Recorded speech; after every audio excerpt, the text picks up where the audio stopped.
And now, our final speaker of the morning, Dr. Laurie Locascio, Undersecretary of Commerce for Standards and Technology and Director of the National Institute of Standards and Technology. She is joined in this closing conversation by Ben Powers.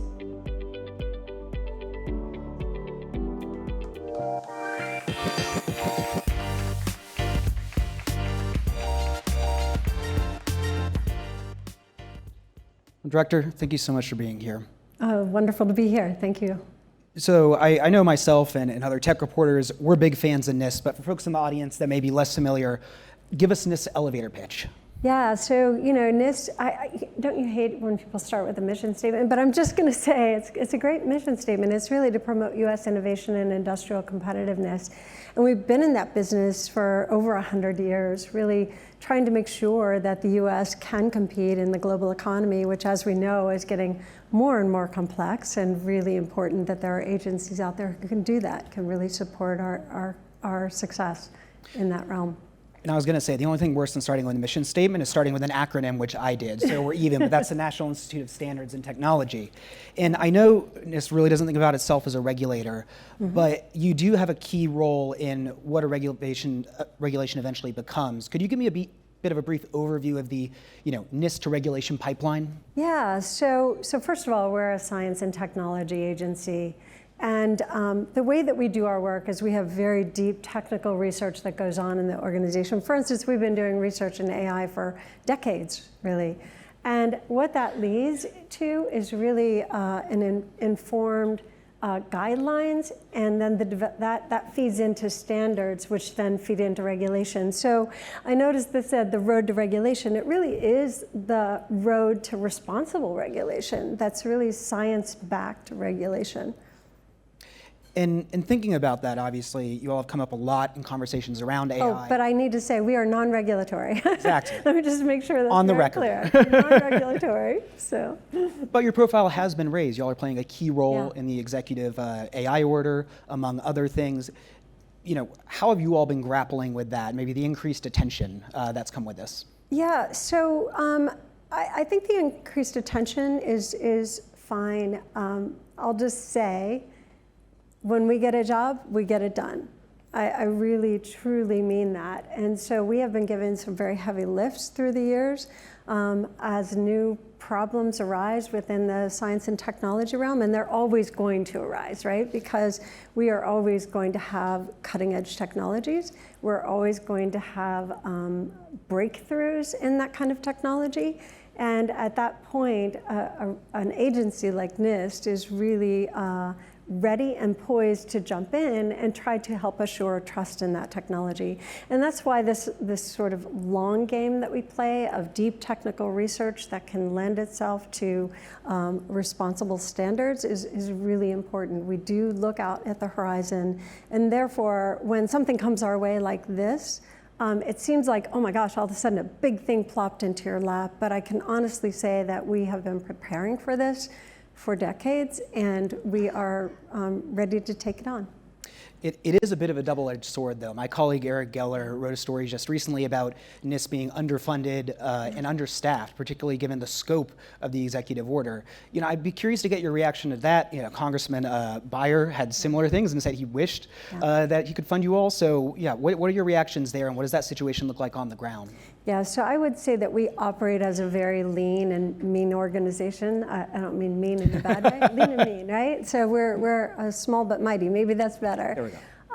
And we do really tend to work. So I heard Representative Beyer say that we have two people. When he visited, we did have two people, and that's we've expanded on that greatly. Since he visited us in the summer, we now have about 30 people working full time on this program. We were preparing and mapping out what this could look like in response to a potential executive order, and so we have been hiring. But I'll also say that NIST works by amplifying our resources against other agencies, against the private sector, against public sector. So we really do tend to not just take everything into a box and say, okay, NIST has this job, we're going to do it in a vacuum and we're going to do it all by ourselves. It's just not the way we work.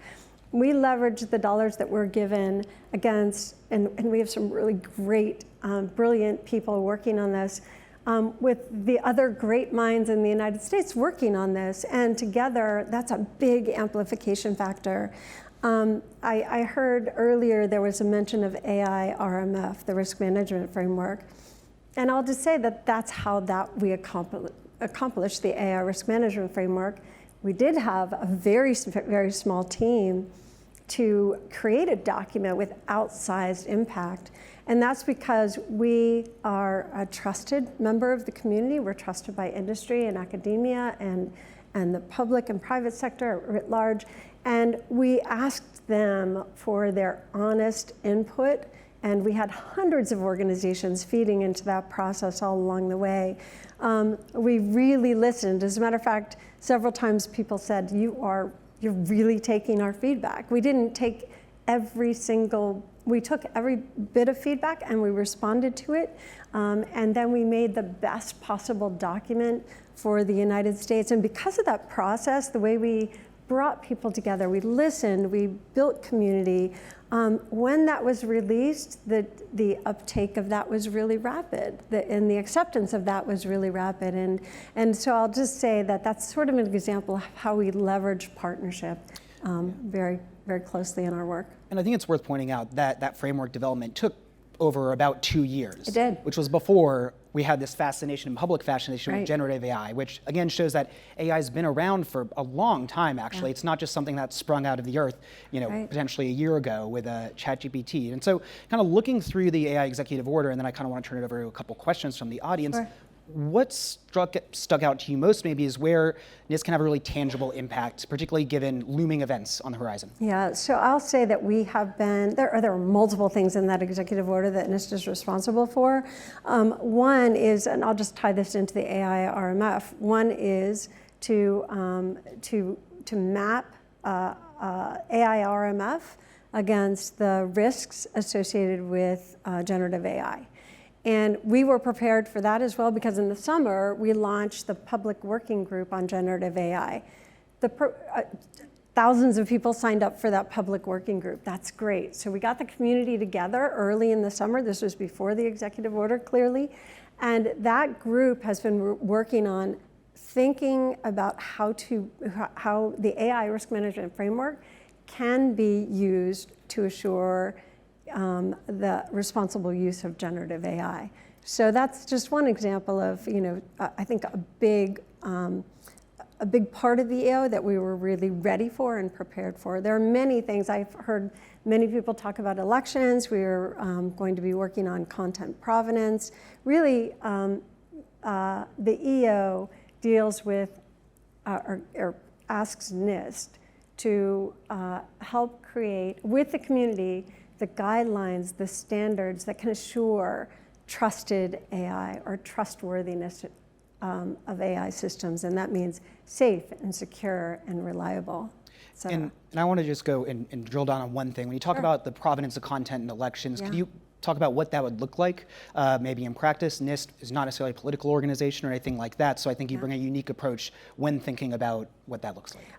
It's the way we approach everything, which is really to make sure that we have the right technical approach that people can know will guarantee that the way that they're using that. Let me back up. I'll just say that the work that we do is to provide these technical guidelines that are science-backed and technically backed, right?